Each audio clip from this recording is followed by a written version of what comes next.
Atos 25. Tendo, pois, Festo assumido o governo da província, 3 dias depois subiu de Cesareia para Jerusalém, e logo os principais sacerdotes e os maiorais dos judeus lhe apresentaram queixa contra Paulo, e lhe solicitavam, pedindo como favor, em detrimento de Paulo, que o mandasse vir a Jerusalém, armando eles cilada para o matarem na estrada. Festo, porém, respondeu achar-se Paulo detido em Cesareia, e que ele mesmo, muito em breve, partiria para lá. Portanto, disse ele, os que dentre vós estiverem habilitados que desçam comigo, e havendo contra este homem qualquer crime, acusem-no. E não se demorando entre eles mais de 8 ou 10 dias, desceu para Cesareia, e no dia seguinte, assentando-se no tribunal, ordenou que Paulo fosse trazido. Comparecendo este, rodearam-no os judeus que haviam descido de Jerusalém, trazendo muitas e graves acusações contra ele, as quais, entretanto, não podiam provar. Paulo, porém, defendendo-se, proferiu as seguintes palavras: Nenhum pecado cometi contra a lei dos judeus, nem contra o templo, nem contra César. Então Festo, querendo assegurar o apoio dos judeus, respondeu a Paulo: Queres tu subir a Jerusalém e ser ali julgado por mim a respeito destas coisas? Disse-lhe Paulo: Estou perante o tribunal de César, onde convém seja eu julgado. Nenhum agravo pratiquei contra os judeus, como tu muito bem sabes. Caso, pois, tenha eu praticado algum mal ou crime digno de morte, estou pronto para morrer. Se, pelo contrário, não são verdadeiras as coisas de que me acusam, ninguém, para lhe ser agradável, pode entregar-me a eles. Apelo para César. Então, Festo, tendo falado com o conselho, respondeu: Para César apelaste, para César irás. Passados alguns dias, o rei Agripa e Berenice chegaram a Cesareia, a fim de saudar a Festo. Como se demorassem ali alguns dias, Festo expôs ao rei o caso de Paulo, dizendo: Félix deixou aqui preso certo homem, a respeito de quem os principais sacerdotes e os anciãos dos judeus apresentaram queixa, estando eu em Jerusalém pedindo que o condenasse.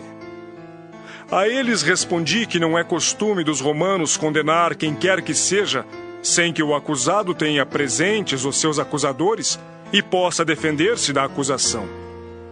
De sorte que, chegando eles aqui juntos, sem nenhuma demora, no dia seguinte, assentando-me no tribunal, determinei fosse trazido o homem. E levantando-se os acusadores, nenhum delito referiram dos crimes de que eu suspeitava. Traziam contra ele algumas questões referentes à sua própria religião e, particularmente, a certo morto, chamado Jesus, que Paulo afirmava estar vivo. Estando eu perplexo quanto ao modo de investigar essas coisas, perguntei-lhe se queria ir a Jerusalém para ser ali julgado a respeito disso. Mas, havendo Paulo apelado para que ficasse em custódia para o julgamento de César, ordenei que o acusado continuasse detido, até que eu o enviasse a César. Então Agripa disse a Festo: Eu também gostaria de ouvir este homem. Amanhã, respondeu ele, o ouvirás. De fato, no dia seguinte, vindo Agripa e Berenice com grande pompa, tendo eles entrado na audiência, juntamente com oficiais superiores e homens eminentes da cidade, Paulo foi trazido por ordem de Festo. Então disse Festo: Rei Agripa e todos vós que estáis presentes conosco, vedes este homem, por causa de quem toda a multidão dos judeus recorreu a mim, tanto em Jerusalém como aqui, clamando que não convinha que ele vivesse mais. Porém, eu achei que ele nada praticara passível de morte. Entretanto, tendo ele apelado para o imperador, resolvi mandá-lo ao imperador. Contudo, a respeito dele, nada tenho de positivo que escreva ao soberano. Por isso, eu o trouxe à vossa presença e, mormente a tua, ó rei Agripa, para que, feita a arguição, tenha eu alguma coisa que escrever. Porque não me parece razoável remeter um preso sem mencionar, ao mesmo tempo, as acusações que militam contra ele. Atos 26. A seguir, Agripa, dirigindo-se a Paulo, disse: É permitido que uses da palavra em tua defesa. Então Paulo, estendendo a mão, passou a defender-se nestes termos: Tenho-me por feliz, ó rei Agripa, pelo privilégio de hoje, na tua presença, poder produzir a minha defesa de todas as acusações feitas contra mim pelos judeus. Mormente porque és versado em todos os costumes e questões que há entre os judeus. Por isso eu te peço que me ouças com paciência. Quanto à minha vida, desde a mocidade, como decorreu desde o princípio entre o meu povo e em Jerusalém, todos os judeus a conhecem. Pois, na verdade, eu era conhecido deles desde o princípio, se assim o quiserem testemunhar, porque vivi fariseu conforme a seita mais severa da nossa religião. E agora estou sendo julgado por causa da esperança da promessa que por Deus foi feita a nossos pais, a qual as nossas 12 tribos, servindo a Deus fervorosamente de noite e de dia, almejam alcançar. É no tocante a esta esperança, ó rei, que eu sou acusado pelos judeus. Por que se julga incrível entre vós que Deus ressuscite os mortos? Na verdade, a mim me parecia que muitas coisas devia eu praticar contra o nome de Jesus, o Nazareno. E assim procedi em Jerusalém. Havendo eu recebido autorização dos principais sacerdotes, encerrei muitos dos santos nas prisões, e contra estes davam meu voto quando os matavam. Muitas vezes os castiguei por todas as sinagogas, obrigando-os até a blasfemar. E demasiadamente enfurecido contra eles, mesmo por cidades estranhas os perseguia. Com estes intuitos, parti para Damasco, levando autorização dos principais sacerdotes e por eles comissionado. Ao meio-dia, ó rei, indo eu caminho fora, vi uma luz no céu, mais resplandecente que o sol, que brilhou ao redor de mim e dos que iam comigo. E caindo todos nós por terra, ouvi uma voz que me falava em língua hebraica: Saulo, Saulo, por que me persegues? Dura coisa é recalcitrares contra os aguilhões. Então eu perguntei: quem és tu, Senhor? Ao que o Senhor respondeu: eu sou Jesus a quem tu persegues. Mas levanta-te e firma-te sobre teus pés, porque por isto te apareci, para te constituir ministro e testemunha, tanto das coisas em que me viste, como daquelas pelas quais te aparecerei ainda, livrando-te do povo e dos gentios, para os quais eu te envio, para lhes abrires os olhos e os converteres das trevas para a luz, e da potestade de Satanás para Deus, a fim de que recebam eles remissão de pecados e herança entre os que são santificados pela fé em mim. Pelo que, ó rei Agripa, não fui desobediente à visão celestial, mas anunciei primeiramente aos de Damasco e em Jerusalém, por toda a região da Judéia e aos gentios, que se arrependessem e se convertessem a Deus, praticando obras dignas de arrependimento. Por causa disto, alguns judeus me prenderam, estando eu no templo, e tentaram matar-me.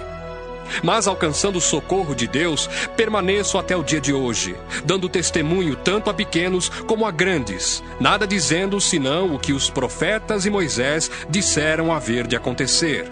Isto é, que o Cristo devia padecer, e sendo o primeiro da ressurreição dos mortos, anunciaria a luz ao povo e aos gentios.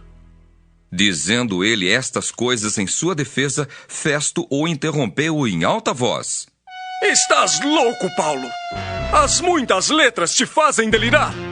Paulo, porém, respondeu: Não estou louco, ó excelentíssimo Festo. Pelo contrário, digo palavras de verdade e de bom senso, porque tudo isto é do conhecimento do rei, a quem me dirijo com franqueza, pois estou persuadido de que nenhuma destas coisas lhe é oculta, porquanto nada se passou em algum lugar escondido. Acreditas, ó rei Agripa, nos profetas? Bem sei que acreditas. Então Agripa se dirigiu a Paulo e disse: Por pouco me persuades a me fazer cristão.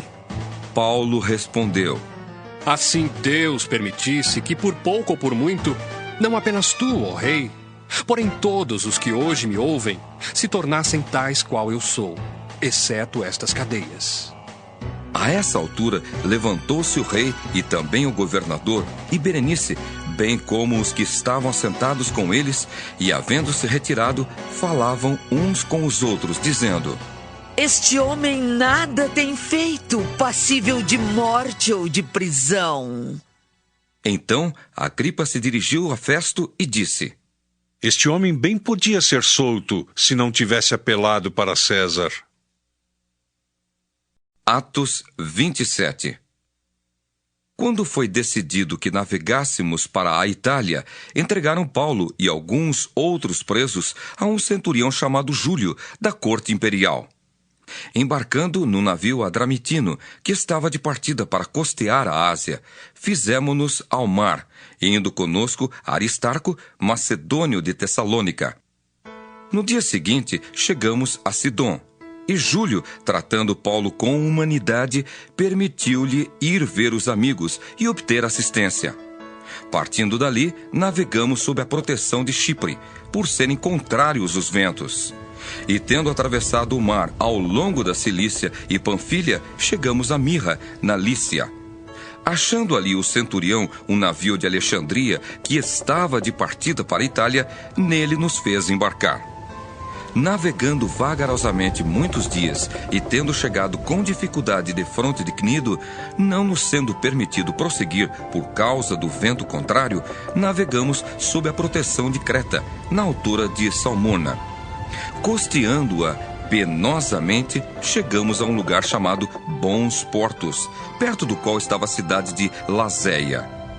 Depois de muito tempo, tendo se tornado a navegação perigosa e já passado o tempo do dia do jejum, admoestava-os Paulo, dizendo-lhes: Senhores, vejo que a viagem vai ser trabalhosa, com dano e muito prejuízo, não só da carga e do navio, mas também da nossa vida. Mas o centurião dava mais crédito ao piloto e ao mestre do navio do que ao que Paulo dizia. Não sendo o porto próprio para invernar, a maioria deles era de opinião que partissem dali, para ver se podiam chegar a Fenice, e aí passar o inverno, visto ser um porto de Creta, o qual olhava para o nordeste e para o sudeste. Soprando brandamente o vento sul, e pensando eles ter alcançado o que desejavam, levantaram âncora e foram costeando mais de perto a ilha de Creta. Entretanto, não muito depois, desencadeou-se do lado da ilha um tufão de vento chamado Euroaquilão. E sendo o navio arrastado com violência, sem poder resistir ao vento, cessamos a manobra e nos fomos deixando levar. Passando sob a proteção de uma ilhota chamada Cauda, a custo conseguimos recolher o bote. E levantando este, usaram de todos os meios para cingir o navio. E temendo que dessem na Sirte, arriaram os aparelhos e foram ao léu. Açoitados severamente pela tormenta, no dia seguinte já aliviavam o navio. E ao terceiro dia, nós mesmos, com as próprias mãos, lançamos ao mar a armação do navio. E não aparecendo, havia já alguns dias, nem sol, nem estrelas, caindo sobre nós grande tempestade, dissipou-se afinal toda a esperança de salvamento. Havendo todos estado muito tempo sem comer, Paulo, pondo-se em pé no meio deles, disse: Senhores, na verdade era preciso terem me atendido e não partir de Creta, para evitar este dano e perda. Mas já agora vos aconselho bom ânimo, porque nenhuma vida se perderá de entre vós, mas somente o navio. Porque esta mesma noite, um anjo de Deus, de quem eu sou e a quem sirvo, esteve comigo dizendo: Paulo, não temas. É preciso que compareças perante César. E eis que Deus, por sua graça, te deu todos quantos navegam contigo. Portanto, senhores, tende bom ânimo, pois eu confio em Deus que sucederá do modo por que me foi dito. Porém, é necessário que vamos dar a uma ilha. Quando chegou a 14ª noite, sendo nós batidos de um lado para outro no mar Adriático, por volta da meia-noite, pressentiram os marinheiros que se aproximavam de alguma terra. E lançando o prumo, acharam 20 braças. Passando um pouco mais adiante, tornando a lançar o prumo, acharam 15 braças. E receosos de que fôssemos atirados contra lugares rochosos, lançaram da popa 4 âncoras e oravam para que rompesse o dia.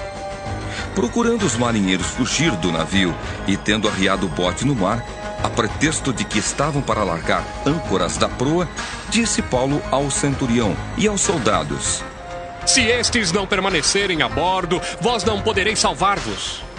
Então os soldados cortaram os cabos do bote e o deixaram afastar-se. Enquanto amanhecia, Paulo rogava a todos que se alimentassem, dizendo: Hoje é o 14º dia em que esperando estáis sem comer, nada tendo provado. Eu vos rogo que comais alguma coisa, porque disto depende a vossa segurança, pois nenhum de vós perderá nem mesmo um fio de cabelo. Tendo dito isto, tomando um pão, deu graças a Deus na presença de todos, e depois de o partir, começou a comer. Todos cobraram ânimo e se puseram também a comer. Estávamos no navio 276 pessoas ao todo. Refeitos com a comida, aliviaram o navio, lançando o trigo ao mar. Quando amanheceu, não reconheceram a terra, mas avistaram uma enseada onde havia praia. Então, consultaram entre si se não podiam encalhar ali o navio. Levantando as âncoras, deixaram-no ir ao mar, largando também as amarras do leme. E alçando a vela de proa ao vento, dirigiram-se para a praia. Dando, porém, no lugar onde 2 correntes se encontravam, encalharam ali o navio. A proa encravou-se e ficou imóvel, mas a popa se abria pela violência do mar. O parecer dos soldados era que matassem os presos, para que nenhum deles, nadando, fugisse. Mas o centurião, querendo salvar a Paulo, impediu-os de o fazer e ordenou que os que soubessem nadar fossem os primeiros a lançar-se ao mar e alcançar a terra. Quanto aos demais, que se salvassem uns em tábuas e outros em destroços do navio. E foi assim que todos se salvaram em terra. Atos 28. Uma vez em terra, verificamos que a ilha se chamava Malta. Os bárbaros trataram-nos com singular humanidade, porque acendendo uma fogueira, acolheram-nos a todos por causa da chuva que caía e por causa do frio. Tendo Paulo ajuntado e atirado à fogueira um feixe de gravetos, uma víbora, fugindo do calor, prendeu-se-lhe à mão. Quando os bárbaros viram a víbora pendente da mão dele, disseram uns aos outros: Certamente este homem é assassino, porque salvo do mar, a justiça não o deixa viver. Porém ele, sacudindo o réptil no fogo, não sofreu mal nenhum. Mas eles esperavam que ele viesse a inchar ou a cair morto de repente. Mas, depois de muito esperar, vendo que nenhum mal lhe sucedia, mudando de parecer, diziam ser ele um deus.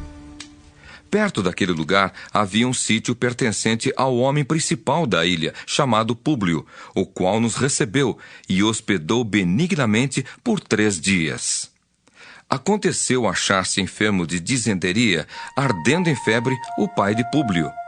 Paulo foi visitá-lo e, orando, impôs-lhe as mãos e o curou. À vista deste acontecimento, os demais enfermos da ilha vieram e foram curados, os quais nos distinguiram com muitas honrarias. E, tendo nós de prosseguir viagem, nos puseram a bordo tudo o que era necessário. Ao cabo de 3 meses, embarcamos num navio alexandrino que invernara na ilha e tinha por emblema Dióscuros. Tocando em Siracusa, ficamos ali 3 dias, donde, bordejando, chegamos a Régio. No dia seguinte, tendo soprado o vento sul, em 2 dias chegamos a Puteoli, onde achamos alguns irmãos que nos rogaram ficássemos com eles 7 dias, e foi assim que nos dirigimos a Roma. Tendo ali os irmãos ouvido notícias nossas, vieram ao nosso encontro até a praça de Ápio e as 3 vendas. Vendo-os Paulo e dando por isso graças a Deus, sentiu-se mais animado. Uma vez em Roma, foi permitido a Paulo morar por sua conta, tendo em sua companhia o soldado que o guardava. 3 dias depois, ele convocou os principais dos judeus, e quando se reuniram, lhes disse: Varões, irmãos, nada havendo feito contra o povo ou contra os costumes paternos, contudo, vim preso desde Jerusalém, entregue nas mãos dos romanos, os quais, havendo-me interrogado, quiseram soltar-me sob a preliminar de não haver em mim nenhum crime passível de morte. Diante da oposição dos judeus, senti-me compelido a apelar para César, não tendo eu, porém, nada de que acusar minha nação. Foi por isto que vos chamei, para vos ver e falar, porque é pela esperança de Israel que estou preso com esta cadeia. Então eles lhe disseram: Nós não recebemos da Judéia nenhuma carta que te dissesse respeito. Também não veio qualquer dos irmãos que nos anunciasse ou dissesse de ti mal algum. Contudo, gostaríamos de ouvir o que pensas, porque, na verdade, é corrente a respeito desta seita que, por toda parte, é ela impugnada. Havendo-lhe eles marcado um dia, vieram em grande número ao encontro de Paulo na sua própria residência. Então, desde a manhã até à tarde, lhes fez uma exposição em testemunho do reino de Deus, procurando persuadi-los a respeito de Jesus, tanto pela lei de Moisés como pelos profetas. Houve alguns que ficaram persuadidos pelo que ele dizia, outros, porém, continuaram incrédulos.